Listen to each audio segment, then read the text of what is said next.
إن الله وملائكته يصلون على النبي. Assalamu Alaikum wa rahmatullahi ta'ala wa barakatuh. أعوذ بالله السميع العليم من الشيطان الرجيم. بسم الله الرحمن الرحيم. الحمد لله على كل حال والحمد لله كثيرا والصلاة والسلام على رسول الله وعلى آله وأصحابه وأنصاره وأجمعين آمين عما بعد. And that is, we greet the community with peace, mercy, and blessings from Allah subhanahu wa ta'ala. Verily, we seek refuge with Allah subhanahu wa ta'ala, who is all hearing and all knowing. We seek refuge with Allah from any evil or evil intent or contemptuous gaze upon our fellow man. We begin with the name of Allah, who is most merciful and extremely merciful. The mercy of Allah subhanahu wa ta'ala in this life can never be measured or quantified. And the mercy of Allah subhanahu wa ta'ala far extends into the hereafter and obliterates our understanding of pure love. Verily, all praise and thanks and adulation are due to Allah subhanahu wa ta'ala in every circumstance and in every condition, whether we find the conditions in our favor or not in our favor. All praise is due to Allah. And of course, we send the salawat, the special salute and prayer of peace upon the Prophet Muhammad sallallahu alaihi wasallam, and on his family, his companions, his helpers, and all from among them. May Allah subhanahu wa ta'ala be pleased with them all forever and forever until the day of judgment. Ameen. And in continuing, may Allah purify what is impure and fill in all gaps. Dear believers, brothers and sisters, participants and viewers, my name is Mika'il Stewart Saadiq, and I am pleased to be here with you at the Islamic Center or Islamic Association of Greater Detroit, or our beloved IAGD. And it is always a pleasure when I am invited here to IAGD. I don't consider myself a stranger, but it is customary for me to introduce myself and to give thanks. For our Messenger Muhammad sallallahu alaihi wasallam told us, it is translated that whoever does not show thanks to people or mankind does not show thanks to Allah. So it is proper, it is mannerable to say thank you. I am grateful to Allah subhanahu wa ta'ala that I was able to even be sane today to come here and share, because of what you know of going on, the current events and everything that is affecting our country and that is spreading across the world even. Subhanallah. So with that, we want to remember what Allah gives us. In the topic of, in the topic of, in the topic of addressing the understanding, the crises, understanding the condition, understanding the struggles even of the African American and black community. We have to understand that Allah subhanahu wa ta'ala says that He has created every people, every person in struggle. That means that struggle is a part of life. Struggle is a part of growth. Struggle is a part of purification. And struggle is something that is unavoidable for any man, woman, child, or even a people. But what we're seeing now in our society is not just struggle, but we are seeing oppression. We're seeing subjugation. Consider this. there is a pandemic that is still out there. And regardless of the conspiracy theories, some people say, especially more religious people, they'll say, well, you know, this is simply just a punishment from Allah or God. Some people like to believe in conspiracy. They say, well, the government did it, or 5G towers, or black people can't get it, or, you know, the government is it's a big fake, it's false news, they're exaggerating, right? But what is real, brothers and sisters, what is real is that people are actually dying. You know, how do you tell a person that is burying their grandmother, their grandfather, their mother, and their uncle that this is a big government fake out?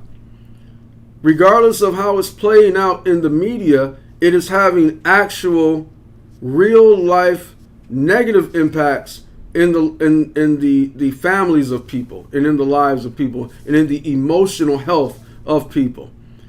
The most affected community, of course, in our area, and they say nationwide, is the African American community. So consider this. Consider that people would rather risk contracting COVID-19 than to wait their turn to die from racist policing. So I was just mentioning to the brothers before we started filming that we've had many of these incidents, many that weren't caught on camera, and several that were caught on camera within the last 10 years. I remember the case of Tamir Rice. Tamir Rice, a young African-American boy in Cleveland, was playing with a toy gun, and someone called the police on him, and we know that's a problem also. We're going to talk about how the police is also being weaponized as race soldiers against people of color. And Tamir Rice was playing with a gun, a toy gun, and when the people called the police, they even told the police that they believe this is a toy gun. Well, the police officer, first officer on the scene, he comes to the scene, and under 5 seconds, Tamir Rice was shot and killed. A 12-year-old boy playing with the toy gun. You know, some people can afford to play cops and robbers. Some people can afford to play with guns. But I'll tell you this, ladies and gentlemen, I don't allow my children to play with guns. As babies and as little boys and little girls, they never had guns for toys. My mother never allowed me to have toy guns. I remember several times she allowed me to have guns, but they had to look like water guns or space guns. They could never look like actual guns because of the fear of someone may shoot and kill us. Some people can play cops and robbers, some people can't. So I guess that's good enough of an intro. What I wanted to do today, upon the invitation to bring some understanding to the struggles of the African American and black community, I wanted to have more of an open format and answer questions, because we've been giving these talks for 2 weeks straight. We've been requested to give khutbah on these topics, and sometimes people just want you to talk about racism. And me, I'm going to be a little cynical here, excuse me. Now is not the time to just talk about racism. That's why I'm glad, and may Allah subhanahu wa ta'ala reward the brothers here, the youth, and my brother Ali, for coming up with a topic that I feel is relevant and more appropriate to address in what is called the uprising. What you're seeing is the largest demonstration and civil rights movement since the 1960s, right? This is huge, and it's spreading all over the world. But now is not the time to start trying to talk about race, okay? Now, if we want to ask questions, I can answer those questions, but I'm not here to give a talk about racism. It is about understanding a people. And when we look to understand a people, we have to empathize. We have to say to ourselves that Allah Azza wa Jal has created all people with honor. Allah subhanahu wa ta'ala says, لَقَدْ كَرَمْنَا بَنِي Adam. that Allah subhanahu wa ta'ala has created honor, has given honor in all of the children of Adam. Allah subhanahu wa ta'ala does not make mistakes in the way He creates people or fashions people. So, first of all, we have to get that really inside of ourselves and really increase our iman. Because it doesn't matter if we memorize the whole Quran. It doesn't matter if we believe that we fasted 29 or 30 days and we've stood in the nights of Ramadan out of iman and hope that Allah subhanahu wa ta'ala will reward us. If we don't believe in that ayat, we have a piece of kufr in our hearts. If we don't believe that everyone is valuable and Allah subhanahu wa ta'ala has created them in perfection, then we have a piece of kufr because we're disbelieving in those ayat. Now, I know that's hard, and some people may think that that's reaching, but it is the actual fact. The history of African Americans in the United States began out of this denial of the value of all people. We know that racism in America is based on anti-blackness. So I wrote an article. You can go check the article out. It's on the Medium. And it's called The Value of Black Life Inside the Color Spectrum. And this is very important for our brothers and sisters that are brown people. Well, American racism is anti-black in origin, but it is existing along a color spectrum, meaning that the closer your proximity to blackness, the more intense your racism gets.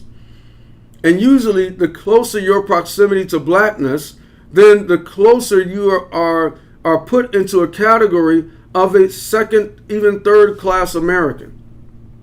So we have to say that emphatically because some people have adopted the exceptional minority philosophy. That, okay, I have a college education. I live outside of the city of Detroit, or even I make so much money. But it only takes one wrong encounter with the wrong police officer that will remind you, and some of you know what I'm talking about. Some of you have had those experiences even in public schools, even in college. You have those experiences. But what we have to do is embrace those experiences and not deny them. See, the Muslim community is good at religious gaslighting. We like to gaslight. We like to say, oh, mashallah, Allah will take care of it. Or there's no racism. Or those people were criminals, right? Even bad things that happen to us in the Muslim community for our non-black brothers and sisters, even those things of microaggression, bigotry, and racism, sometimes we brush it under the rug and we get on with our lives because we attributed that to being tough and just making it in America. But it is not right. You have to acknowledge it. So if you've experienced bigotry in your place of work, racism, and several things that are abuses to you because of your skin color, your accent, your country of origin, then imagine how little black boys and girls feel when their parents tell them that in 2007, 2006, that they lost their home. And the main reason that people were losing their homes in our area, in Detroit, in the African American community, was because of discriminatory and predatory lending practices. Predatory lending practices that go directly against the principles of our faith, that use riba, or interest, as a means of subjugation, that use capitalism as a means to exploit a people, that people know that they can come into your community and establish any type of business that they want, make as much money as they want, extract the dollars from your community, leave it poor, and invest in some place other than your community. And what we're talking about here is across 8 Mile. Some of you know about that movie 8 Mile. Well, across 8 Mile was always meant to be somewhere else than somewhere that loved the people of Detroit. even the way we see Detroit has racist connotation. Don't go to Detroit. Be careful. I saw one movie where the guy was getting ready to torture another guy, and he said, "Send him to Detroit." And the guy was like, "No, not Detroit." Right? That's how some Muslims behave. You can Google that. It's on YouTube. It's an old movie. I think it was Big Trouble in Little China or something like that. One of those cheesy old 80s movies. But some Muslims actually think like that about Detroit. So they say Detroit is ghetto. Detroit is ratchet. And it's ironic that ghetto and ratchet are also euphemisms for black. So I digress. There's a lot to unpack here. And like I tell people, when I'm invited to speak, especially in the heat of all this, you never know what you're going to get. And and I think that it's, I'm not comfortable talking about racism right now, right? If I'm asked questions, I can address those questions, but like to just come magically, say, hey, tell us about black people, tell us about racism. I think that what we need to do is strap in. We're going to have some questions. So I really encourage you to ask questions. I think the brothers have set up a chat where you can put those questions or put them in the mentions. You can ask questions. And I have some of the brothers here that will be firing questions at me. But please ask me some questions because my mind is all over the place. We were marching yesterday, marched about 5 miles with the governor and the mayor of Detroit. We've been, my wife and I have been skirting protests because we're trying to stay socially distant and protect ourselves from COVID. So we've even been on the sidelines filming and rooting people on. But it's a very emotional time.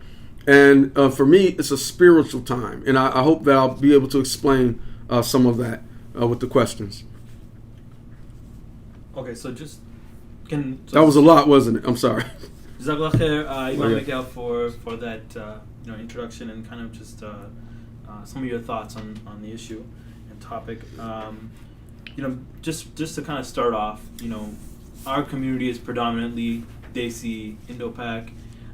We do have some other races and that are here within our masajid.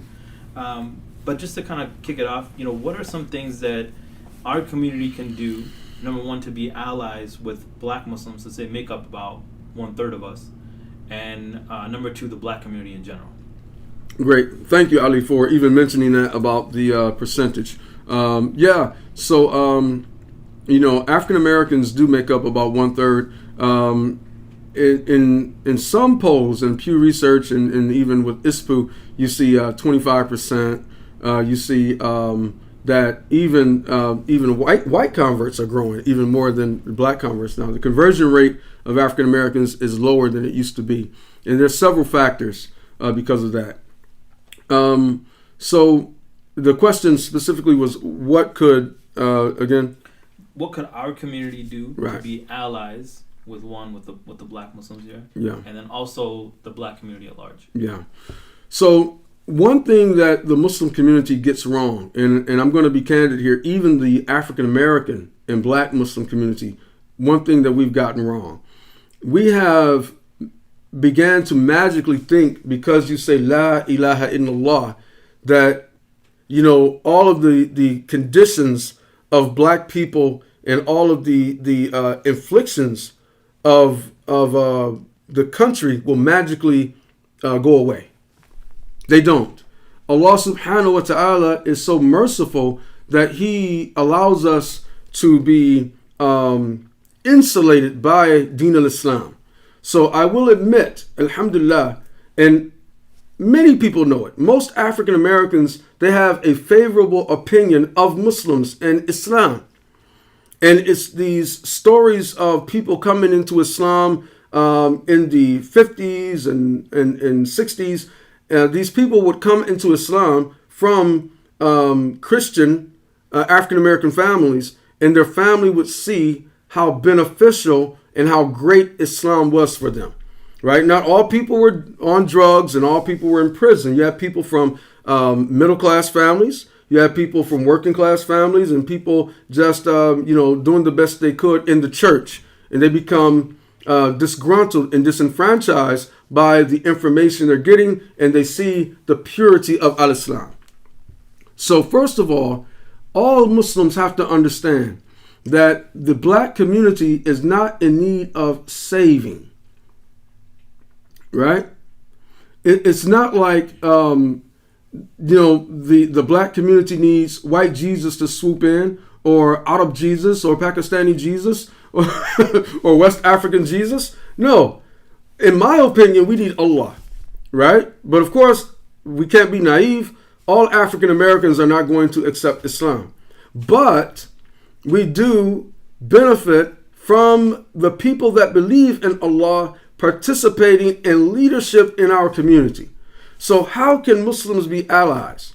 First of all, there's a lot of training on how to be an ally. The best thing that an ally could do is step back. Step back. And another thing that an ally can do is step back and get out of the way. And also support from the sidelines. For instance, we have communities, and I'm not talking about just with social services, because when we talk about the African American community, we can't put an image in our heads of people with their hand out, of people saying, "Give us sadaqah miskeen." No. Let's think of all of our brothers and sisters as being industrious, as adopting the sunnah of the Prophet sallallahu alaihi wasallam, in the example of blessed is the one that earns their living with their own hands. Let's consider the African American Muslim community, the ones that were coming to the Prophet sallallahu alaihi wasallam and asking, can I borrow this so I can go to the marketplace?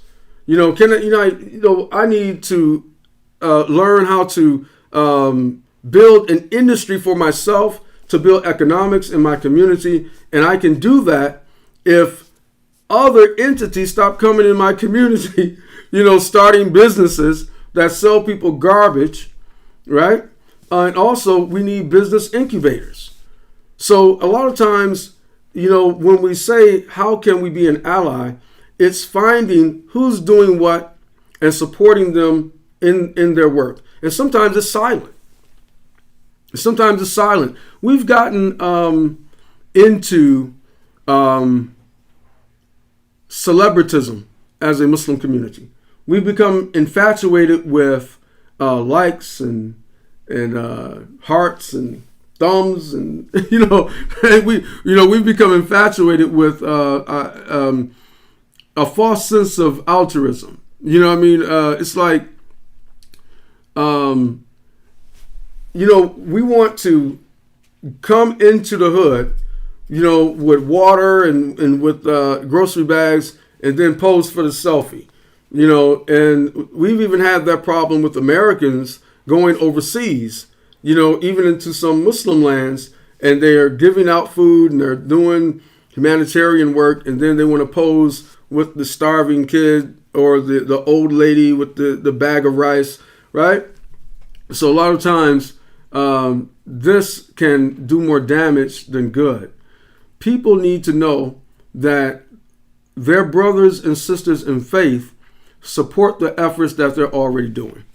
People need to know that their brothers and sisters in faith are legitimizing African American leadership in the Muslim community.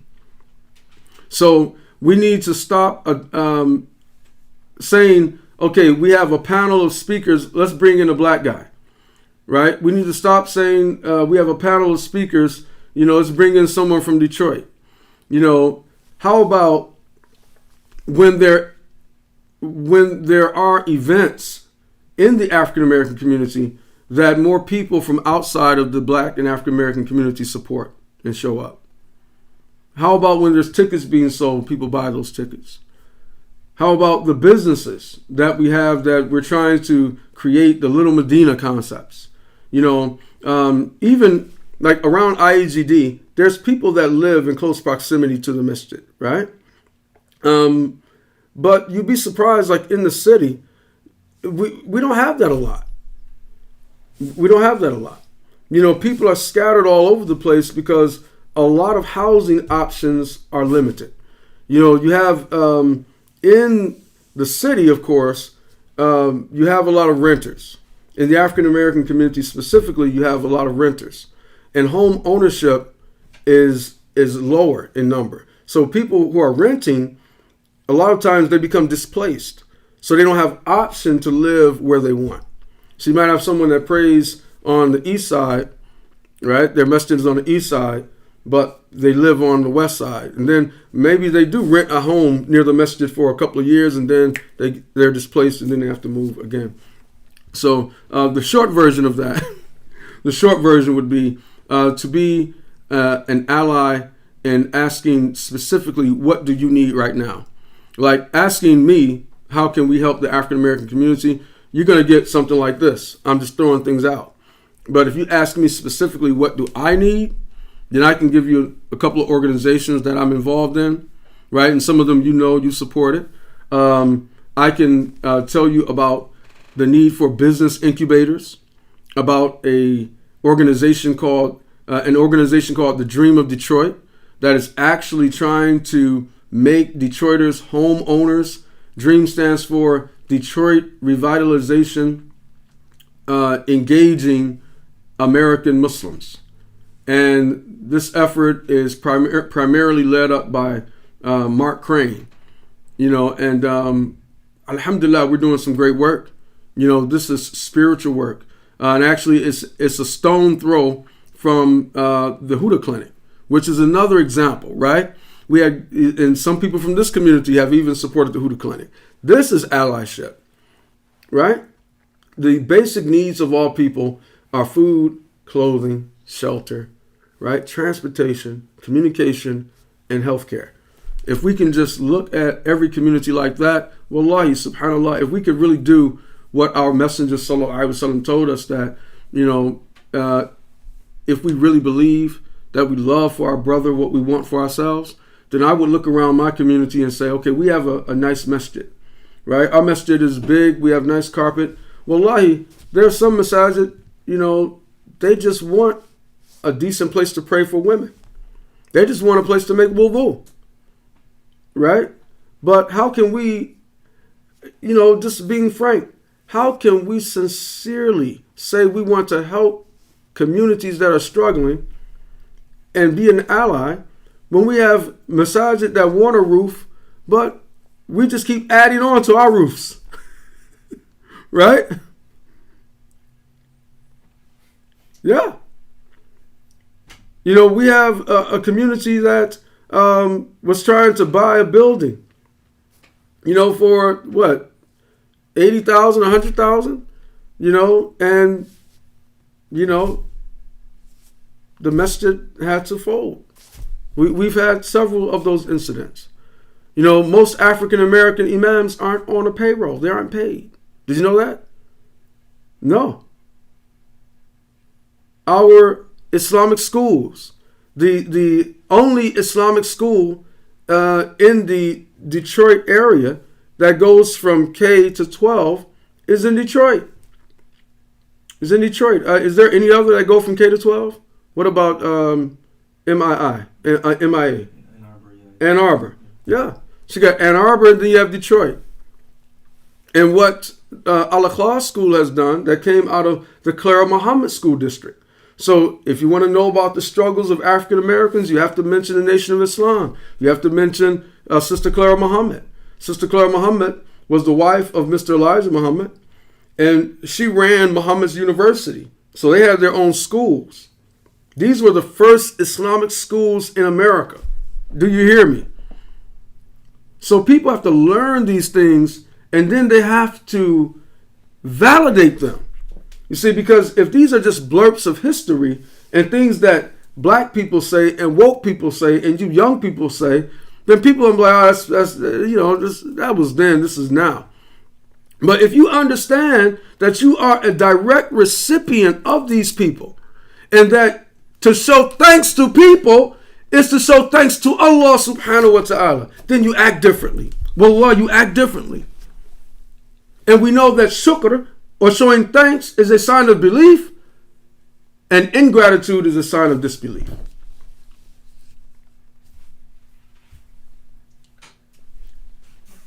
I was going to ask, is there something that we can do in our communities to make them more inviting and more opening to diversity?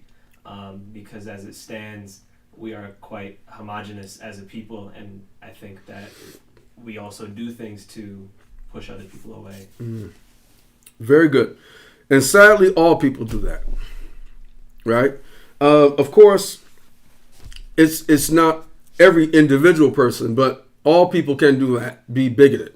All people can be bigoted. But this community specifically, alhamdulillah, Allah subhanahu wa ta'ala has blessed this community with growth. And sometimes sharing best practices, a model, a paradigm, even fiscal responsibility. Some people in we have some very smart people that are working with our masajid boards. I mean, extremely smart people. I mean, in Detroit, outside Detroit, in the metro area, sometimes it's good to have a retreat with those executive board members. Invite other masajid leadership out to your masjid and have them have a weekend or one day. People are very busy. One day intensive. How do we finance our masjid? One thing I can say also about our immigrant-based communities are very resourceful in the fact that they're building communities and with amazing resources and beautification and navigating around riba. That's a miracle in America. Navigating around riba. How do you do it? You understand? But if someone doesn't know and they've been living here in America all their lives, right? And they're dealing in different things, and then if you see them dealing in riba or something, say, oh, astaghfirullah, kafir, right? Let's share. Let's really sincerely want for our brothers what we want for ourselves. To make the community more inviting. Now, you have to know that, like you said, this community being homogenous, and the community where I'm from, the Muslim Center, being homogenous, and West Bloomfield being a little more homogenous, and the Dearborn Masjid, off Dix, being homogenous, that's not your fault. Right? That was designed by structural racism. Right? Also, you have ethnic enclaves. Right? You have ethnic enclaves. And there's nothing wrong with that. Because if I move to, like, for instance, my family and I, we spent a month in Senegal last summer, right? And we wanted to live somewhere where we could speak a little English and we can get some food that was more, agreeable with our palate and our tummies, so we wouldn't be all sick. It's the same with the uncles, man. The uncles, they're like, what are you going to eat that cheeseburger for? Ugh, right? So why would they move? Of course, a lot of the unks, they went to Wayne State. So they have some Detroit stories. If you talk to them, they have some out-cold Detroit stories. A lot of them knew my Imam, Luqman, rahimahullah. They have some real cool stories, right? But, that's how we got a lot of those Indian restaurants around Wayne State, right? You know that, right? Because they were like, I'm not eating that, So people survive. People do what they need to survive. So we can't always, looking far away, it may look like discrimination and racism, but I'm going to say, in my opinion, what I've noticed a lot of times, people are just trying to live where it's familiar. Now, we have to ask ourselves this, though. What happens to those communities that start out living among African Americans? We've had that. We've had people that start out living among African Americans, but then when we can afford, right, a home across 8 Mile, then we will move across 8 Mile. Why is that? Now, people have a right to live where they want to live. People want safety for their children. They want good schools. We're going to come back to good schools. Make that a note, because this is a part of what we're talking about. They want safety. They want police that's going to protect and serve them. Take a note of this now. They want police that are going to protect and serve them. They want safety. They want a good school. So why are people moving outside of Detroit for that? Okay. Here's the reason. For one, the model of success is based upon whiteness. A lot of times we want to move in areas. If we have white neighbors, oh man, you got people living in Warren, which is a working class and poor city. People living in Warren and thinking they made it. You know, they're like, oh, I live in Warren. You know, I mean, no diss to Warren. You know what I mean? But Warren is a mixed income. You know, Warren is not like, West Bloomfield.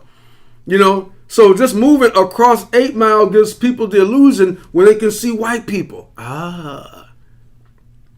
You know, you got crackheads in Detroit, you got crackheads in Warren, you got crackheads in West Bloomfield, you got crackheads in Rochester, right? But what's the difference? Oh, that's a white crackhead though. Right? So that's one thing, the white supremacy, the perception of whiteness being, and we talked about the color spectrum. You have to read my article to see what we're talking about there, but the color spectrum, right? That, whiteness equals prosperity, equals Americanism, right? And that's why some groups, if they're considered white, they can easily be absorbed into Americana, right? And that's another thing with the Muslim community. A lot of the Muslims, have been, considered white, more so than minorities, right? And that comes along with another set of issues we have to unpack. So specifically to answer your question, Yahweh, it is the masjid should be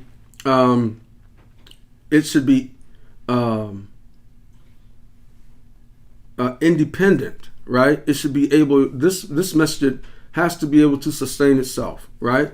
And in that regard, the masjid should not be beholden to any leadership overseas. Okay? And that's just me asking my opinion, right? A lot of times we have masajid that are trying to function in the fabric of American society, but they're bringing transplanted foreign ideals that don't relate to you or the way you even want to live. You're like, hey, how come we can't have Brother Mika'il come give us a halaqah? How come we can't have, right? Of course, you guys always have me get a halaqah, alhamdulillah, right? And even I gave the khutbah here for Eid one year, and with my friend Imam Ali Layla, he was out of town or something, and you guys, I guess you demanded me or something like that. That's what they said. They're demanding you. I said, well, okay. I said, well, if I don't get invited back, it's Ali's fault. No, stop. Right? But anyway, alhamdulillah, we can't unpack everything tonight, but I would say just off the top of my head and just the way I'm feeling now, I would say that if you want to make the masjid more welcoming, then don't be too hard on yourself. Don't assume just because your masjid, your community is homogenous, that's racism. But what you can do is good that you're conscious of it and you don't see the diversity that you want. Remember, the masjid should be reflective of the community, the immediate community, right? So how many African American, how many Latinx, how many Caucasian or even converts live in your immediate area? It's sunnah of the Prophet ﷺ to know his neighborhood. It's also sunnah to keep a list of Muslims, right? So if you have a membership, right? If you have, a scan of the community, you have a dawah outreach team, you have open houses regularly, you're in the community. That's one thing that Muslims have to do, is really be in the community. I always tell the imams, if you're not introducing yourself to the elementary school principals, the middle school principals, and the high school principals in your neighborhood, you're failing our children. You're failing our children. And if you can't do it because of whatever, because of that's not your skill set or language, then you have to employ someone from the people. This is sunnah. This is sunnah. You have to get someone who can go to that school and tell the school counselor, hi, my name is Ali from Masjid so-and-so. And I just want to meet the principals, the directors, because you have Muslim kids. Most of our kids don't even go to Islamic schools, right? So can you imagine how these children, and you guys know, how these children and these young people are suffering with identity crisis, how they're trying to stay within the limits of Allah subhanahu wa ta'ala, but they're trying to survive in the environments that they're in. How would you have felt in 5th grade if you see your Imam coming down the hallway? Subhanallah. How would you have felt at assembly time? You know, assembly's always, everybody's anxious. You don't know who's going to speak. And then you see Ali, Seattle, come out there. You're like, oh, that's my man, right? That builds a sense of identity also. So I know, you see, that's what I'm saying. I didn't come here to just talk about race. We're trying to help believers, man. You know, of course, we are talking about the black community now, but that's for you. You know, don't be so hard on your community if it looks just all Desi. That is not necessarily racism, right? The way we live in these little pockets, that's structural racism. You know, the Detroit area is one of the most segregated areas in the country. You know, so that's not your fault, right? But it is some great consciousness on your part. Have a welcome committee too. Join the welcome committee of your masjid. If the board doesn't have a welcome committee, then start one. You know, an outreach committee. You know, and even what did we do? What was that called? Muslims Building Bridges. You know, join Muslims Building Bridges, where you deliberately take. You know, shout out to Dr. Babar. You know, you deliberately take a group of people, and look, I would even say don't always work on the youth. Work on the middle-aged people too. You know, and you know, you want to work on the aunts and uncles, but don't give them a heart attack. You know. So don't force your mom or your dad or your granddad to come into the hood, you know, and he have a heart attack. That's going to be on you and not on me, okay? But yeah, make a deliberate effort to have masajid exchanges. You know how in school you did student exchanges? You know, here's another radical idea, because I'm considered a little radical sometimes. Here's another radical idea. Have imam swaps. Right? Have an imam swap. I just told you, I don't know any African American imam in the Detroit area that's on the payroll. Maybe one. I said maybe. I don't even know for a fact. You know, actually, Imam Warathuddin Rahimahullah, he told the imams under his association to be bivocational. Right? Meaning that you have to have your profession, some skills, trade, education, and something else. Don't depend on the community. You know, and alhamdulillah, I understand his rationale in that, but I think that now the African American Muslim community has matured from those days, you know, of still trying to find our footing with traditional Islam. I think now mostly all African American Muslims, except for the nation a little bit. In the nation, they have an imam now, right? Yeah, they have an imam that's classically trained. My man Sultan. Yeah. Subhanallah. You know, so what I'm saying is that imam swap would also be sadaqah. Because not only, I'm not saying an imam swap for a long period of time. I'm saying, you know how we bring sheikhs from overseas and we might give them a stipend, you know, and they can live in the apartment of the masjid or somewhere, right? Have an imam swap. Yeah, a lot of times, and you know what? Because of our society and because of anti-blackness, I'm just going to be real with you. You know how you can really help sometimes? A lot of times, if you know, you say, hey, we're going to pay this guy, everybody else might start paying him. I don't know. I mean, it's being real. You know, it's being real. So that's it. I don't want to talk too much. All right. Good? Alhamdulillah. Okay, so I have like a ton of questions. I have a question. Come on. Go ahead. Go ahead. So you kind of alluded to this earlier. Mm-hmm. I just want to know your thoughts on this. Like you mentioned that it seems like, I see this even at Wayne State, that it seems as if, like, I know some individuals who are grown up in the Detroit area, and the first chance they get to basically get out of there, they take it, because they see whatever opportunity outside of, like, more opportunity outside of that circle that they're in. I've seen this even, like, Indo-Pak countries that, like, we've all visited, like, you know, Pakistan, India, and it just seems like there's a lot of smart people that are living here that come from there. Yeah. But those countries are like in shambles, and I would just think that if those people, they stayed here and they actually invested in these communities, how how wonderful those communities could be. But it seems like as soon as somebody gets the opportunity, which I don't blame them either, they get the opportunity to kind of make it outside of their, their immediate neighborhood that may not be serving them properly. They just leave and they never come back. So like, what are your thoughts on that? And like, how do you think that affects this whole like, disparity we're seeing between like the suburbs and the urban areas and stuff like that? Excellent question. And I'm glad you mentioned it so I can come back to those points, right?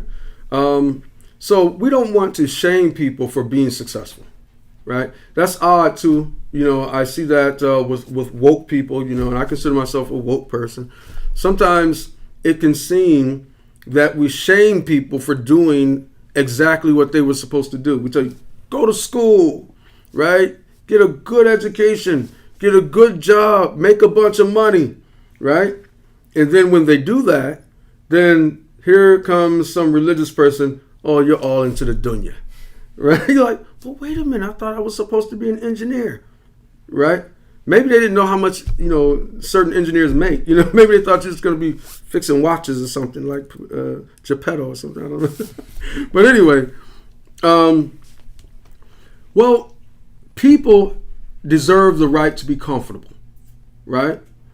But what you're talking about, my brother, is for the muhajirin, for the muhajir, building communities. So everyone isn't a builder, right? But for people like yourself that see it, and if you have the capacity, you should do it. So I always say this. I've had several opportunities to live outside of Detroit, right? Several opportunities. But I won't, right? My mother is begging me. My mother lives in Livonia. She was in Farmington Hills. My mother's in Livonia now, right? And she's been trying to get me out the city. I'm trying to bring her back in the city, trying to even get bigger homes so I can put her in it, right? She won't, right? Because she likes what she likes, right?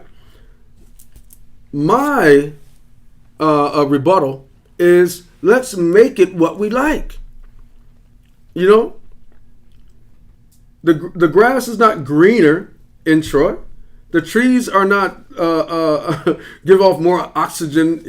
Come on, let's be real. We can make what we want, but we have to value it first. So we can have safe communities. And here's the remedy. When we founded Masjid al-Aqaba, what we did is we established a neighborhood watch. We established a neighborhood watch. We got involved with the block clubs. We directly engaged our elected officials. We directly engaged our police. And I refused to have an adversarial relationship with the police, even though my history and my experiences as a black man would owe me to do that. See, it takes a lot of bravery to change. But Allah will reward you, right? Allah does not change the condition of a people until they change within themselves. So we said we're going to approach the police. We're going to go to the monthly police meetings. A lot of people don't know that. See, a lot of places in the suburbs, people don't really think about engaging the police like that because they consider the police their friends. Like we talked about protect and serve, right? Hey, I'm driving in Troy. I'm good, right? Me driving, even out here. I was driving. I said, okay, it's a feeling. And I'm sad that it's like that. It's a feeling that when you're driving and you're black and you go into certain areas, you're not welcome. And that is intentional to keep you on the south side of 8 Mile. We're talking about our area. But it happens all over the country, right? It's called driving while black, right? So those areas, those brothers and sisters that start out living in Detroit and they move outside of Detroit to get, better property. One of the issues that we have in Detroit is that we have older homes because Detroit is older, right? So there's some really nice older homes. Alhamdulillah, I live in one now. My home was built in 1915, right? And, it needs some work, right? Because it's 1915, But the point is that the neighborhood is Detroit, but the neighborhood has a neighborhood association, has a homeowners association, right? It's mixed income, and now it's ethnic because I live sort of like close to Midtown, right? So now it's I have My neighbors, some are from India. You know, they're ethnic Indians, right? They're from America, right? They're from America. We have Caucasian kids staying in the neighborhood, African American, right? So you can build the type of neighborhood you want. You just have to work at it. You know, you have to be brave, right? You have to say, we don't want drugs in our neighborhood. Drugs don't have to be in your neighborhood. You know what I mean? Abandoned properties don't have to be in your neighborhood. But if the neighborhood is neglected, like anything, like a home that's neglected, like a body that's neglected, right? Like hair or anything that's neglected, it's going to be torn. It's going to be wore out. So I would encourage you and encourage those brothers that do want to live in the city, live in Jama'ah, live together. That's what we've always done. See, that's what Islam gives us, right? Islam gives us an organic way of organizing. That's why I love talking about community organizing from an Islamic perspective, because I understand Jama'ah. I understand Bay'ah. A lot of Muslims don't understand these concepts. So you have to properly synthesize it. You say, hey, we need a neighborhood association. And Mustafa, he's going to be the president, right? And what you do is you meet and organize to even, like I said, bring the police in, but let the police know that you work for me, man, right? I'm not afraid of you, right? Because, see, look at it. You know, when we have an adversarial relationship with the police, then onlookers and even other police, they automatically assume that you are the criminal. Because in the game of cops and robbers, somebody has to be the hero, right? It's only two choices. Either you're the cop or you're the robber, right? So by default, right, you're the robber. So what we did is we said, no, we're not going to be the robber. We're not going to let you play us like that. So we go to the police meeting, put our arm around them, selfie time, right? So people are seeing what? Oh, he's serving him. He's a citizen. You know, even if you're a little nervous, right? Because I'll be honest, when I first started engaging police, I was a little nervous. Like, oh man, are my tags good? Is my headlight right? Is my insurance good? Right? These are things that, you know, black people worry about. I'm just gonna be honest, right? But I overcame that fear. And you engage them with the confidence that Allah subhanahu wa ta'ala gave Musa alayhi salam when he told him go to Fir'aun. You ask Allah for confidence. So you have to engage your police, you engage your local politicians, the politicians in your area, and homeowners, right? You have to convince homeowners to stay. And if they want to sell their property like they did in Banglatown. Banglatown is one of the most premier areas of Detroit. They didn't used to call it Banglatown, remember? It was Hamtramck, but even though it's Detroit, they always called it Hamtramck. Now the mayor is talking about Banglatown. They're like, oh, immigrants are great. They do this, right? Why is that? Because they made it like that. It was rough in the beginning. Some of you might remember it was rough. I lived in Banglatown from 2005 to 2015. And we literally had to do neighborhood watch. I'm talking about late night neighborhood watch. You know, like Fortnite neighborhood. You know what I'm saying? You know, running away hookers off the stoop of the masjid. Oh yeah, the hookers, they would stoop on the masjid. And I'd come in the morning for Fajr and tell them, sister, you cannot sleep here. We have soup kitchen, we feed them. You understand? We engage the people, right? And then once you engage the people, man, then here come the barakat, right? Greet those you know and those you don't know. Feed those you know and those you don't know. And then you can build a community. You know, of course you want newer, nicer houses, but that comes with the politics. Once you have a voter block, you have people registered to vote, you have people engaging their elected officials and going right up to their face, man, telling them, we need new homes here. We need better homes. We need affordable housing. It could be done. But like I said, that's a revolutionary concept. It is being done, though. But when you talk about support Dream of Detroit. We're trying to do that. Yeah. How much time do we have left? I think we're going to close the remarks, so we got a few minutes to go on. Okay, so maybe we can just do some closing remarks, inshallah, and then I don't have any closing remarks. maybe we Just can questions. continue the discussion. Thing is that Maghrib is coming up, so Okay. maybe how much time do we have? 4 minutes till Adhan, I think. 4 minutes till then. 4 or 5 minutes.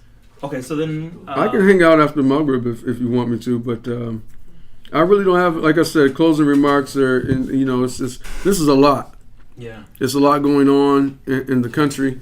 And I think one thing that I like to do is I like to be still sometimes. Like people are asking, where's Louis Farrakhan? Where's Jay-Z? Where's why? Why don't you just support the people you see out doing the work? Why are you looking for, the Jesus? Just go ahead. And there he is right there. There she is right there. Support the people you see doing the work. And I want to ask people this. I mean, like, why is it, I mean, you should see it, man. Like, on the internet, everybody wants to talk about race because of what's going on in the country. And I'm like, okay, but, when you can go somewhere besides downtown, right? When you can go shopping again, when you can go back to work, right? Where are you going to be? Will you be downtown, outraged, right? Will you be asking people, how can I help you? We're here for you. Or is this what we feel we're supposed to say? Man, the black community been suffering for years, man. They've been suffering for years. And it's because of a paradigm that was a caste system that was created for the enslavement of Africans, right? Not allowing people to live in certain areas or buy homes. See, the government literally gave home loans and mortgages. This history, right? African Americans were denied the ability to build wealth and equity inside of land. Land is wealth. Business opportunities, to be industrious, right? Being denied opportunities to go to schools that had the better resources. And then you have to understand the way schools are funded from property taxes. So if everyone's moving out of the city of Detroit, you get me? Then your schools are going to be underfunded. And if your schools are underfunded, then you can't have fancy electives like robotics. You can't have AP math. You can't have theater. I remember, when I was in high school, I remember the classes being ripped out of our schedule. Radio, TV, art, just taken. Yeah, like strips creativity out of a community. Well, what? The band, oh man, the instruments, old, and football equipment, old. And you know what that does to the self-esteem of a person, man? That's why, look at the wisdom of Allah subhanahu wa ta'ala and his messenger with our deen. Eid, right? It is obligatory for us to provide for less fortunate Muslims. So they can have some nice drip, right? So they can have some sweets on Eid, right? Ain't that special, man? That's a beautiful deen. What if we applied that beautiful deen, the concepts? That's what I'm saying. We have to apply the concepts of our deen generally, not traditionally and robotically. Like Saadiq al-Fitr, have to give it, right? The concept of Saadiq al-Fitr, making the less fortunate believers in our community feel valued, feel loved, have what we have. I'm telling you, something revolutionary can happen. But if we seize the moment right now, if we commit, and that's another thing that people can do, commit to this when it's not popular anymore, right? Commit to the difficult discussions when they're not popular, when it's no pressure from the young people saying, hey, when we're gonna talk about this, right? And a lot of the middle-aged people and the elders, they're just trying to put reins on the young people. So they might want me to come and speak to their community, so the young people get off their back, right? Come talk some deen into them. I might come and set them all the way off. You know what I mean? I'm not going to just gaslight them. We have too much religious gaslighting in our communities. Where people are telling you your iman isn't strong enough. You're like, I'm depressed. Well, take 2 Surah Yaseens and call me in the morning. I mean, a lot of gaslighting. Not addressing legitimate issues and concerns that people have. And then when people know you love them, and you have Sheikh, man. When people, when you love the Sheikh, man, then you take religious advice from him. When you know he love you, when you know that the teachers love you. Same when we were in high school. Teachers that used to pick us up in the morning, feed us, give us some breakfast and stuff, you know what I mean, give you a comb, you're like, oh, okay, thanks, Mr. Johnson, right? You know, ask about your parents, you know, engage you at parent-teacher conference. You know, you can tell when people care.